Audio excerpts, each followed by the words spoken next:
Stories by Ibo Nikana, The Forbidden Clove. In the shadowed corners of the eternal night, where vampires dwelled in secrecy, there existed a singular, unspoken taboo: garlic. Among the children of darkness, its very scent was said to sear flesh, its touch to poison blood. To even speak of it was to invite suspicion. Yet, for Adrienne, a vampire of 2 centuries, the allure of garlic was an obsession she could no longer ignore.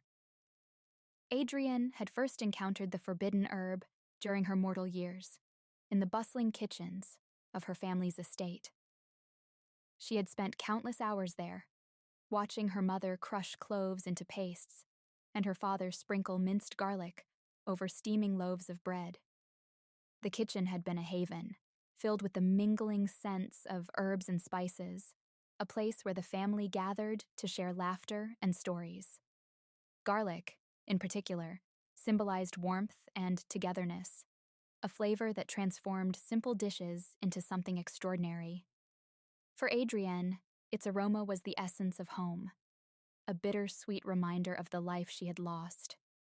The earthy aroma, the way it transformed the simplest meals into feasts of flavor. It had enchanted her. But that life was gone, snuffed out by the bite of an immortal lover and the curse of eternal hunger. Still, her mortal memories persisted, weaving through the fabric of her undead existence like threads of light in the dark. For decades, Adrienne suppressed her yearning. But temptation finally overtook her one moonless night in a human village nestled deep within the Carpathian Mountains. As she prowled the cobblestone streets, she caught a whiff of roasted garlic wafting from an inn's kitchen. The scent was intoxicating, stirring something in her long-dead heart. Adrienne slipped into the inn's back room, her movements as silent as mist. A bowl of garlic cloves sat on the counter, their pale skins glinting faintly in the candlelight. She reached out, her fingers trembling, and lifted one to her lips. Closing her eyes, she inhaled deeply before daring to take a bite. To her astonishment, it didn't burn.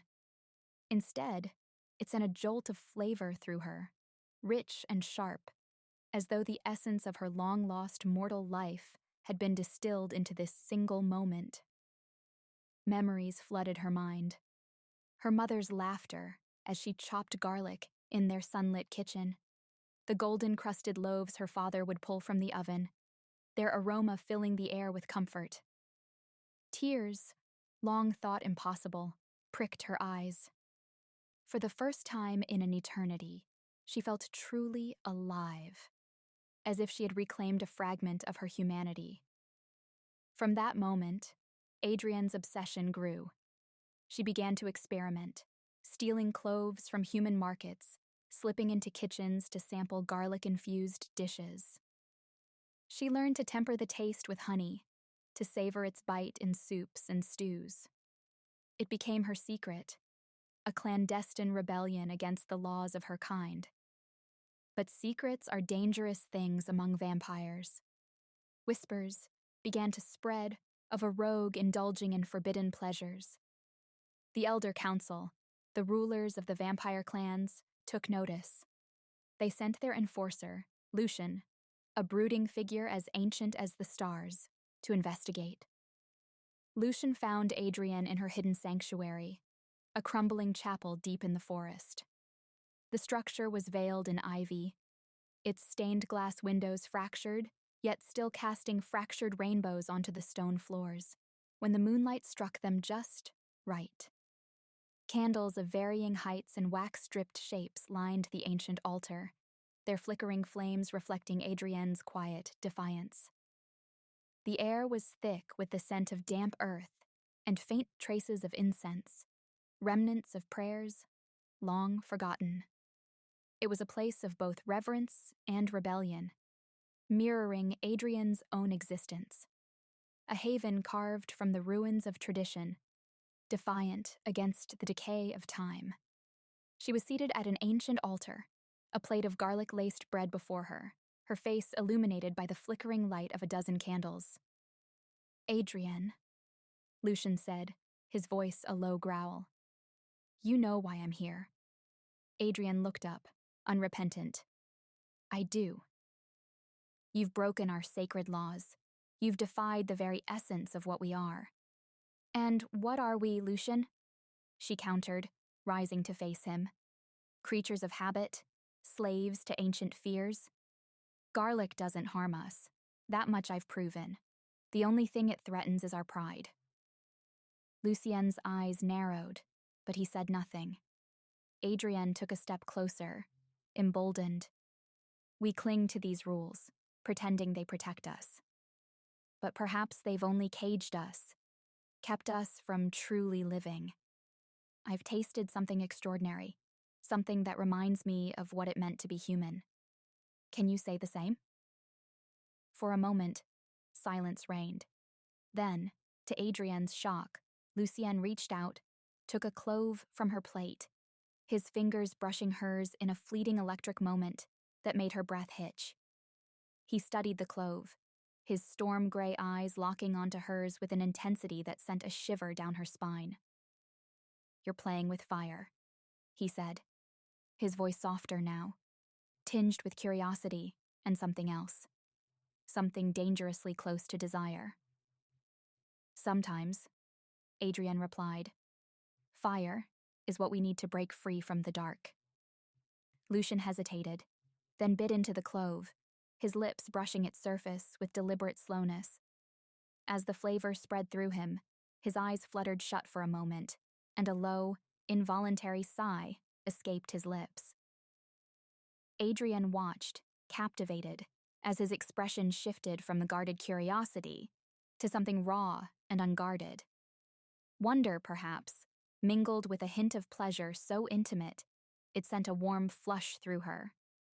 His storm-gray eyes opened, locking onto hers with a smoldering intensity that left her breathless, her own heartbeat betraying the stillness of her undead form.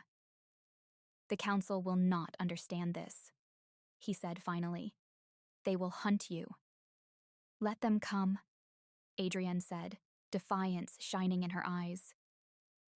I will not apologize for finding joy, even in the forbidden. Lucien nodded slowly.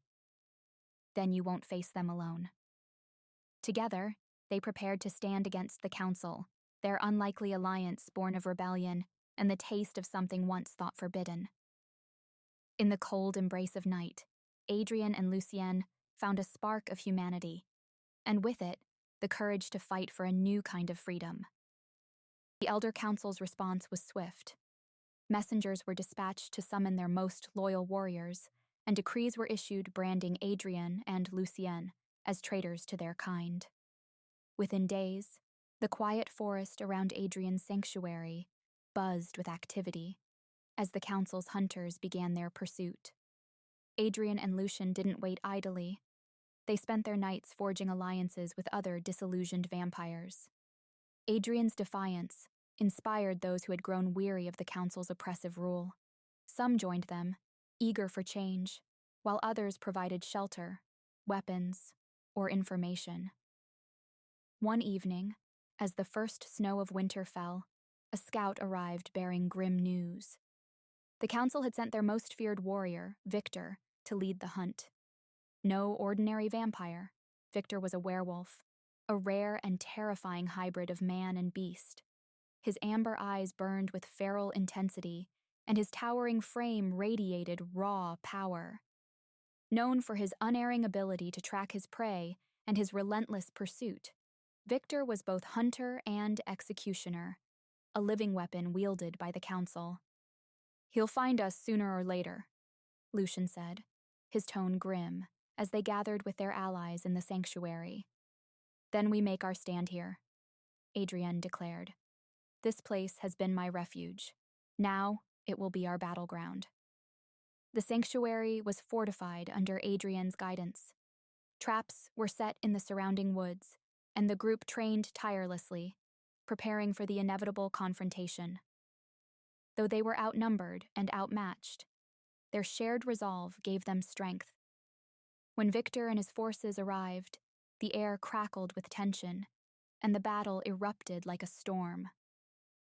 Adrienne darted through the chaos with the agility of a predator, her movements a blur of grace and precision. Each strike of her blade sang with purpose, her defiance burning brighter with every enemy she felled. Lucien was a tempest, his raw power turning the battlefield into a symphony of destruction, his every move calculated to protect their allies and strike fear into the Council's forces. The clash of steel and the anguished cries of combatants filled the night, underscored by the unyielding resolve of those fighting for freedom. Amid the bloodshed, Adrienne locked eyes with Victor, his amber gaze burning with predatory intent.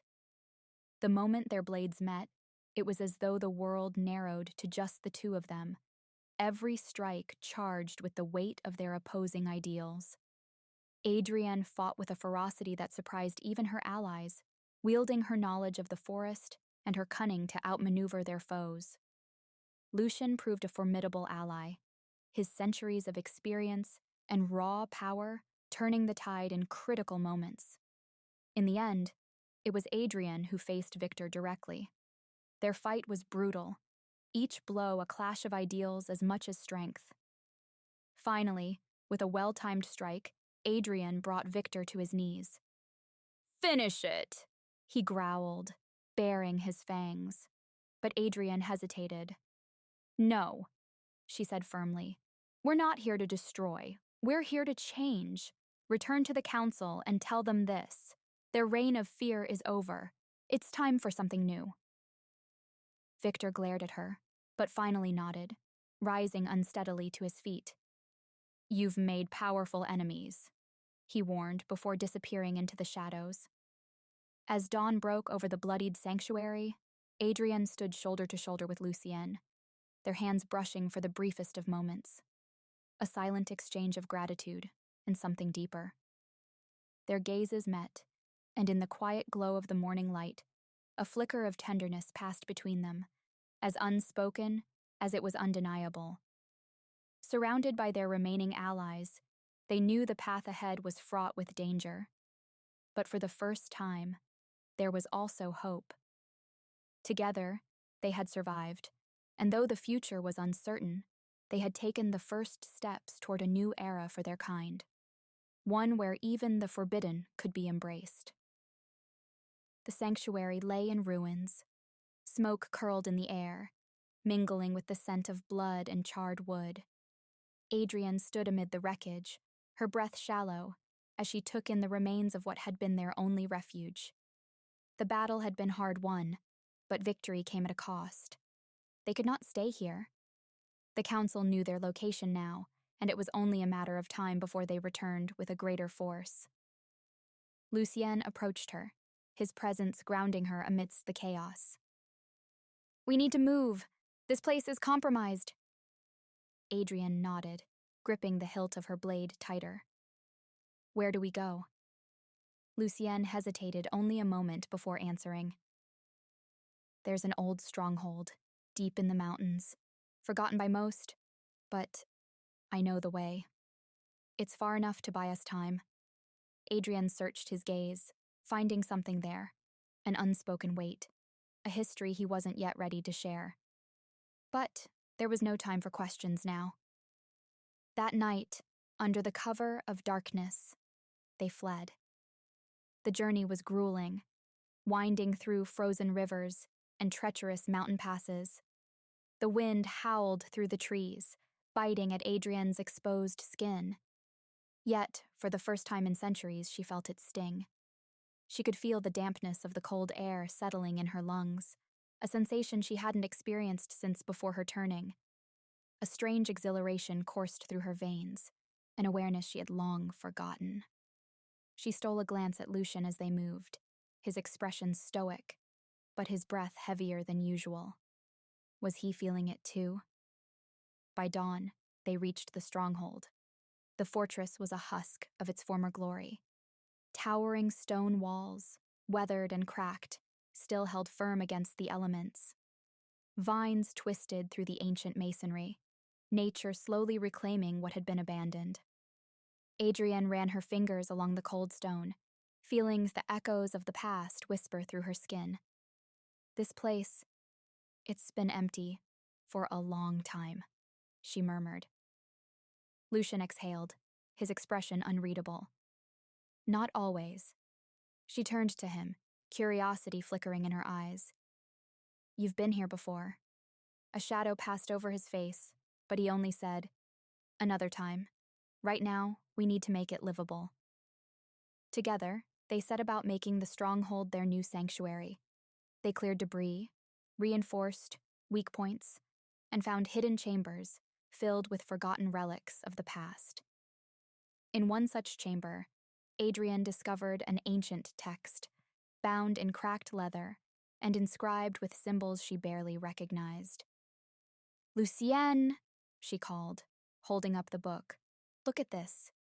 He took it from her, his expression tightening in concentration as he flipped through the brittle pages. Then he stopped, his fingers tightening around the edges. These markings, they speak of a curse, of magic used to bind our kind. Adrienne's heart quickened. Is it about the council's control? Lucien's jaw clenched. I think this might be the key. As they delved into the text, the truth began to unravel before them. The council had perpetuated a lie for centuries. Garlic was not a poison to vampires. It was the very thing that suppressed the dark magic binding them to the council's will. Every vampire who feared it had unknowingly surrendered a piece of their autonomy. And now, as more of their kind began to consume it, the council's hold was weakening. Adrienne leaned back, exhaling sharply. That explains why. I could feel the cold, the wind. I could taste the blood differently. It wasn't just in my head. Lucien's eyes darkened. The others will start feeling it too. More than just sensation. Their minds will clear. Their instincts will sharpen. They'll remember what it was to be more than just hunger. A shudder ran through her, but not from fear. A quiet, desperate hope took root in her chest. Meanwhile, far from the mountains, the Elder Council seethed with rage. Reports poured in, vampires disobeying, questioning, breaking free. Whispers of Adrienne's defiance had spread like wildfire, and now their control was slipping through their fingers. Victor stood before them, his amber eyes simmering with barely contained fury. They will not stop, not unless we force them back into submission. The eldest of the council leaned forward, their voice a low rasp. Then we do what must be done. Find them, crush them, leave no trace of their rebellion.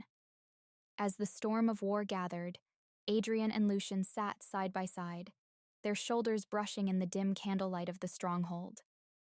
The weight of their discovery hung between them, but for a fleeting moment, there was something else, something quiet and unspoken. Lucien turned to her, his voice softer than she'd ever heard it. Adrienne, when this is over, when the council falls, what then? She met his gaze, her resolve unwavering. Then we build something new, something better. Lucien hesitated, then reached for her hand. His fingers, cold and rough, curled over hers, his touch lingering. I never thought I'd see the day, but with you, maybe it's possible. A rare smile ghosted across Lucien's lips before he turned back to the book. Then we'd better start preparing. Outside, the wind howled through the mountains, carrying the promise of war. The battlefield was a storm of chaos. The council's forces had descended upon the ruined stronghold, like a relentless tide, their warriors moving with inhuman speed and precision. The night sky crackled with dark magic, casting eerie shadows over the broken walls. The air reeked of blood, smoke, and something older, a power unraveling at its seams. Lucien and Adrienne stood at the heart of the battle, surrounded by their allies, vampires who had tasted freedom, who had consumed garlic and felt the shift within them. Their bodies no longer burned with insatiable hunger. Their minds were clearer, their instincts sharpened. The council's grip had been severed, and now they fought not as monsters, but as warriors, reclaiming their fate. Victor emerged through the carnage, his monstrous form towering over the battlefield. Clad in dark armor, his yellow eyes glowed like embers beneath a wolfish brow. With a single swipe of his massive claw, he sent 2 rebels crashing against the stone. "You've led them to their deaths, Lucien," Victor growled, his voice a deep, guttural snarl. "You think freedom will make them strong, but without us, they are nothing." Lucien met his gaze unflinching. "You're wrong. Without you, they finally have a choice." With that, he lunged. Their clash sent a shockwave through the air, steel meeting claw in a deadly dance. Lucien was fast, striking with precision honed over centuries. But Victor was a beast of raw, untamed power. Every swing of his claws threatened to tear Lucien apart. Adrienne fought her own battle, blades flashing as she carved through council loyalists. Their movements were rigid compared to hers, unthinking, controlled. She had once fought like them, mind clouded by the council's will. Now she was free, and she wielded that freedom like a weapon. A figure emerged from the shadows. One of the elders, draped in ceremonial robes, eyes burning with contempt. They raised their hand, dark magic swirling to life, tendrils of shadow reaching for Adrienne's throat. She gasped as icy cold wrapped around her skin, stealing the breath from her lungs. Pain lanced through her, but she gritted her teeth. She would not fall here. With the last of her strength, she grasped a silver dagger from her belt and hurled it. The blade sank into the elder's chest. Their eyes widened in disbelief before they crumpled to the ground. Across the battlefield, vampires fought not just for survival, but for the future. Some of the council's own warriors hesitated, doubt flickering in their eyes. They had heard the whispers, seen the changes. Some dropped their weapons, turning against their masters, while others fled, unwilling to face the truth. Victor's roar split the air. Lucien barely dodged a strike that could have shattered his ribs. But Victor was slowing, his movements less precise. He had underestimated them, underestimated what freedom could do. Adrienne joined Lucien, their eyes meeting in perfect synchrony. Without hesitation, they attacked together. Adrienne was a blur of speed, slicing tendons and forcing Victor to his knees. Lucien moved in for the final blow, driving his sword deep into Victor's chest. A guttural gasp escaped him as the monstrous form crumbled, leaving behind only the man he once was. Victor's eyes flickered, recognition dawning in his final breath. Then, he was gone. The council's forces broke. Some fought to the death, others surrendered. The elders who remained were bound in enchanted chains, their dark magic stripped away. The war was over. As the first rays of sunlight broke over the horizon, a hush fell over the battlefield. The vampires who had embraced the change stood beneath the golden light, some hesitantly reaching toward the sky. Their skin did not burn, their bodies no longer recoiled. They were not human, but they were no longer bound by the council's curse. They were something new. Adrienne and Lucien stood side by side, watching as their people stepped forward into a world they had never dared to dream of. "What now?" Adrienne murmured, glancing at Lucien. He exhaled, exhaustion and relief warring in his expression. "Now, we live." She took his hand, fingers threading through his. The war had ended, but their story was only beginning. And for the first time in centuries, the future was theirs to shape.